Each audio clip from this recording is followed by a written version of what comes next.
Number 4, you have to include a dispute resolution clause in your agreement. Yeah, we all know that when people go into agreement, they go into it in a friendly note. But then you have to envisage that there might be a dispute, that a dispute might occur. So you have to protect yourself by clearly stating how this dispute can be resolved if it occurs. It could be through mediation, through arbitration, or litigation.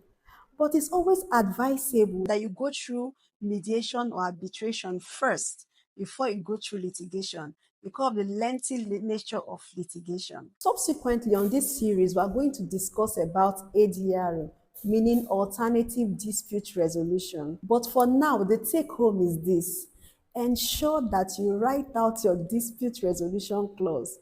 That you have to write it out how you're going to resolve every dispute that arises from that agreement. Trust me, even brothers and sisters enter into disagreements. Friends enter into disagreements. Best friends, I mean. So trust me, you and your business partner, you enter into disagreements in course of your business. So you have to clearly state out how the dispute can be resolved. Number 5, you have to clearly state the consequences of a breach of the agreement. Now, where a party fails to carry out his own obligation in the contract, it should be clearly stated what the consequences will be.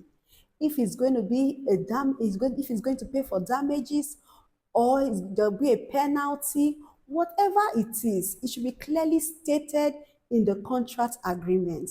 So for instance, where a contract is supposed to run through for a period of 1 year, and a party decides to terminate the contract within the first 2 months or probably 6 months, it should be clearly stated in the contract agreement what the consequences of his actions will be and the remedy system that will be available for the other party involved. Now, this is very important so that both parties will know they will know the consequences of not doing what they are meant to do in their agreement.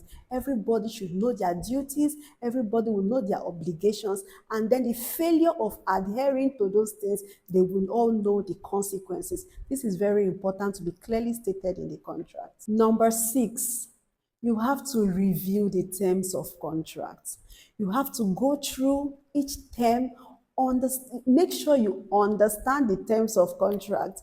We've seen people have fallen victims by signing a contract that they don't even understand the terms. You know, most times when artists have problems with their managers and all, it's because most times it's as a result of the fact that they signed a contract agreement that they don't even understand the terms of the contract. So you have to review your contract agreement. You have to go through it line, because most times people can insert a clause in between lines that you won't even understand, that you won't even see. So if you don't go through it diligently, you might just miss it out, and then you go to sign an agreement that will jeopardize your future at the end of the day. So make sure you go through your terms of agreement. Read it over and over again before you sign.